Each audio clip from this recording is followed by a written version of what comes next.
I am Ashraf Mahdi, former student of Lalbagh Madrasa, and now I am a student of Islamic University of Kush.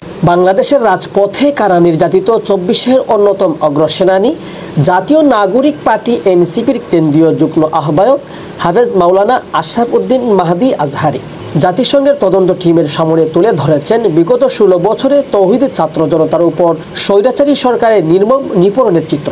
তিনি জাতিসংঘের প্রতিনিধি দলের কাছে বলেন, এই সময়ে দেশের ধর্মপ্রাণ মুসলমানদের উপরে ক্রমাগতভাবে চালানো হয়েছে গুম, গ্রেপ্তার, হত্যাকাণ্ড সহ ধর্মীয় বৈষম্য।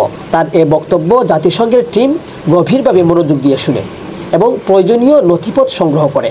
Nation united for a better Bangladesh and we unite. Ashraf Mahdi, যিনি ব্রাহ্মণবাড়িয়া 2 আসনের সাবেক সংসদ সদস্য, শহীদ আল্লামা ফজলুল হক আমিনীর দৌহিত্র এবং হেফাজতে ইসলামের সিনিয়র নেতা হাফেজ মাওলানা জসিমউদ্দিন সাহেবের উত্তরসূরি।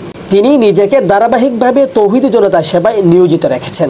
তিনি বলেন, এখন সময় এসেছে ইসলামীয় ছাত্র সমাজ ও সাধারণ মানুষদের সংগঠিত করার। তৌহিদি জনতার অধিকার আদায়ে এনসিপি মাঠে থাকবে বলেও তিনি দৃঢ় প্রতিজ্ঞা ব্যক্ত করেন।